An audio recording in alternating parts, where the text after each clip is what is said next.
창세기 4장 16절에서 26절 말씀입니다.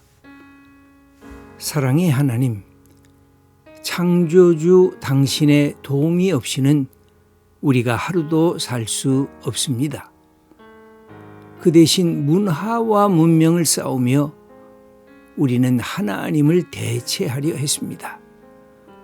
다시 하나님을 기억하며 당신과 함께하는 문화와 문명이 되게 하옵소서.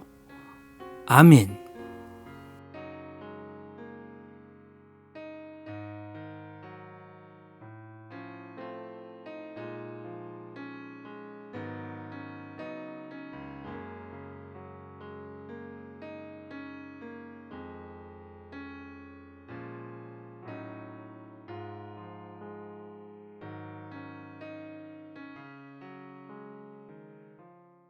내가 받았던 잠깐의 상처를 통해서 남을 상하게 하고 남을 죽이게 하고 미움은 미움을 낳고 분노는 살인을 낳고 가인이 행했던 그런 모습들이 인간의 삶 속에 더 깊이 들어오게 됐다는 것입니다.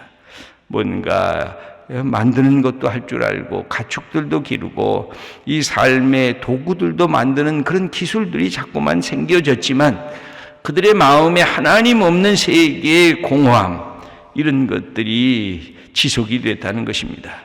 기쁨의 땅에서 방황의 땅으로 가고 하나님의 사랑의 땅에서 미움의 땅으로 나아가고 함께 더불어 살아가는 이 축복에서 사람과 사람을 서로 해하고 상처 주고 죽이는 이 삶의 자리까지 나가게 됐다고 성경은 우리들에게 기록해 주고 있습니다. 여러분, 여기에서 라멕에게 그가 하는 고백은 살인에 대한 고백이고 모든 아픔에 대한 고백입니다. 자녀들이 성공하고 출세하고, 그런데 이 아버지는 자기의 아내들에게 그렇게 말합니다. 나는 상처를 주고 내가 받았던 상처를 몇 배로 갚아주고, 그리고 나는 여러 사람을 죽이고 그것도 젊은 사람들을 죽이는 그런 살인자의 모습으로 나타났다는 사실을 그의 마음속에서 고백하고 있습니다. 여러분, 이 하나님이 주신 것은 생명인데, 하나님이 주신 것은 풍요인데, 인간은 하나님을 떠나면 이런 것을 만들어가는 것 같은데 하나님 없는 인간의 공허가 다른 사람의 관계성도 깨뜨려 버리게 되는 것입니다. 여러분, 우리가 왜 하나님이 소중하냐면 하나님을 잃어버리면 나와 나에 대한 조화를 잃어버리고 나와 이웃에 대한 사랑의 관계도 해체가 되고 나와 이 자연에 대한 하나님의 주신 조화로운 이 아름다운 관계가 다 망가지고 무너지는 것을 경험하기 때문에 그렇습니다. 저는 성경을 읽으면서 왜 하나님이 존재하셔야 될까? 왜 하나님이 계셔야 우리 인간들이 바르게 될 수 있을까? 아주 틀림이 없습니다. 하나님이 계셔야 인간은 자기 속에 이 목마른 가슴이 채워질 수가 있어요. 내 속에 다른 아무 좋은 것으로도 채워도 잠깐은 된 것 같이 보여지는데 돈으로 채워도 쾌락으로 채워도 권력으로 채워도 잠시 내가 이것을 즐길 수 있다고 여겼는데 내 속에 저 뿌리 깊은 곳 속에 남아있는 그 공허와 그 빈 공간에서 하나님의 사랑과 은혜를 깨닫지 않으면 채워지지 않는 그 인간의 내면의 세계가 있는 것, 그것을 하나님이 채워주셔야 내가 참 소중한 사람이고 내가 다른 사람을 귀히 여겨야 되고 내가 사랑해야 되고, 이것을 인간이 배워나가는 것입니다. 하나님이 없는 이 인간의 모습에 이렇게 인간이 무너지게 된 것입니다. 이때 이것이 하나님 없는 인간의 세계에 또 다른 하나님께서 구원의 세계를 열어주셨는데, 25절 말씀을 다시 읽겠습니다. 아담이 다시 자기 아내와 동침하며 그가 아들을 낳아 그의 이름을 셋이라 했으니 이는 하나님이 내게 가인이 죽인 아벨 대신에 다른 씨를 주셨다 하며, 여기는 아벨의 전통을 이어받게 되는 셋을 하나님께서 주셨는데 26 6절의 말씀을 읽겠습니다. 셋도 아들을 낳고 그의 이름을 에노스라 하였으며 그때 사람들이 비로소 여호와의 이름을 불렀더라. 여기 보면 이 셋과 그의 아들들을 낳으면서 그들은 하나님을 이름을 부르면서 하나님과의 관계를 맺고 있었다는 사실을 기록해 주고 있습니다. 여러분, 그래서 하나님의 이름을 부르는 것이 매우 중요합니다. 여러분이 곤고합니까? 때로 외롭습니까?